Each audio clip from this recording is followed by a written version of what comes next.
మనం ప్రతిరోజు కూడా ఎంతో కొంత పెరుగుతూ ఉంటాం. అంటే చిన్నప్పుడు మీరు చాలా పొట్టిగా ఉండి ఇప్పుడు కొంచెం హైట్ పెరిగారు. అది ఎలా అంటే మన బాడీలోని సెల్స్ అనేవి డివైడ్ అవడం వల్ల. అంటే ఒక సెల్ 2గా, 2 4లా, 4 8లా మారుతుంటాయి. ఈ ప్రాసెస్నే మైటోసిస్ అంటాం. అయితే సెల్ డివిజన్ ఎలా అవుతుందంటే ప్రతి సెల్ లోపల డిఎన్ఏ ఉంటుంది. ఈ డిఎన్ఏనే ప్రతి రూల్ని పాస్ చేస్తూ ఉంటుంది. అంటే సెల్ డివైడ్ అవ్వాలంటే దానికి ఖచ్చితంగా డిఎన్ఏ పర్మిషన్ కావాలి. ఇది ఒకటే కాదు, సెల్ ఎప్పుడు పుట్టాలి, ఎంతవరకు పెరగాలి, ఎప్పుడు ఆగిపోవాలి, ఎప్పుడు చనిపోవాలి, ఈ రూల్స్ అన్నిటినీ డిఎన్ఏనే పాస్ చేస్తుంది. ఒకవేళ ఏదైనా సెల్ డ్యామేజ్ అయితే అది మిగతా సెల్స్ని ఇబ్బంది పెట్టకుండా అక్కడికక్కడ చనిపోవాలి. దీన్నే సైన్స్లో అపోప్టోసిస్ అంటారు. కానీ కొన్ని సెల్స్ మాత్రం చాలా మొండిగా ఉంటాయి. డిఎన్ఏ పంపే రూల్స్ని అస్సలు పట్టించుకోవు.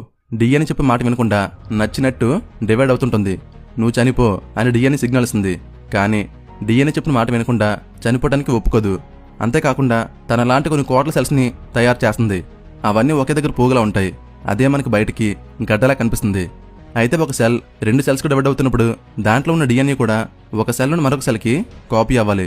అలా కాపీ అయ్యేటప్పుడు కొన్ని మిస్టేక్స్ అవుతూ ఉంటాయి. ఆ మిస్టేక్స్నే మ్యూటేషన్స్ అంటాం. ఈ మ్యూటేషన్స్ 2 టైప్స్ ఉంటాయి. ఒకటి గుడ్ మ్యూటేషన్ అండ్ మరొకటి బ్యాడ్ మ్యూటేషన్.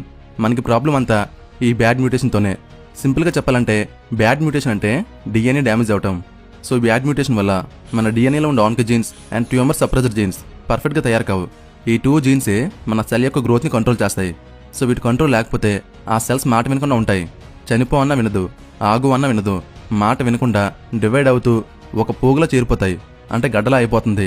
ఆ గడ్డనే ట్యూమర్ అంటాం. ఈ ట్యూమర్లో మళ్ళీ 2 టైప్స్ ఉంటాయి. ఒకటి బినైన్ ట్యూమర్ అండ్ మరొకటి మలిగ్నెంట్ ట్యూమర్. బినైన్ ట్యూమర్ అంటే ఇవి ఒకే చోట ఉంటాయి, వేరే చోటుకు వెళ్ళవు, పక్కన ఉన్న వాటిని కూడా ఇబ్బంది పెట్టవు. ఇక రెండోది మెలిగ్నెంట్ ట్యూమర్. ఇది చాలా డేంజరస్.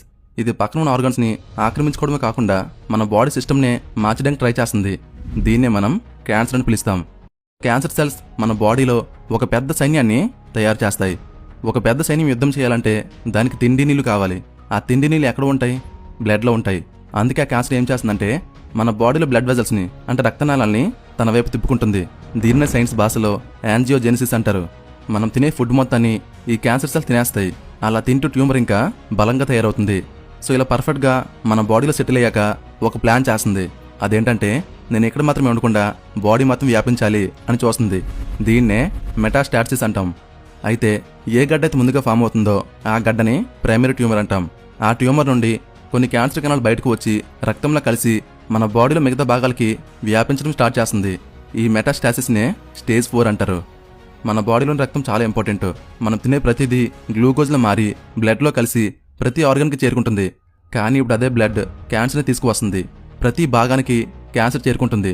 అంటే లంగ్స్ వరకు, లివర్ వరకు, కిడ్నీస్ వరకు అండ్ బ్రెయిన్ వరకు చేరుకుంటాయి. ఒక చోట మొదలైన మంట ఇప్పుడు ఇల్లంతా అంటుకున్నట్టు అవుతుంది. క్యాన్సర్ ఒక చోట ఉన్నప్పుడు ఆ క్యాన్సర్ని పట్టుకోవడం ఈజీగా ఉంటుంది. కానీ బాడీ మొత్తం వ్యాపించిన తర్వాత అంటే స్టేజ్ 4లో ఉన్నప్పుడు ఏ క్యాన్సర్తో ఫైట్ చేయాలో అర్థం కాదు. బాడీ మొత్తం క్యాన్సరే ఉంటుంది. అందుకే డాక్టర్స్ ఏం చేయలేక మీరు కొన్ని డేస్ మాత్రమే బ్రతికి ఉంటారు అని చెప్పేస్తారు. ఈ స్టేజ్లో బాడీ మొత్తం ఒక రణక్షేత్రంగా మారిపోతుంది. అందుకే క్యాన్సర్ని ముందే గుర్తించాలి.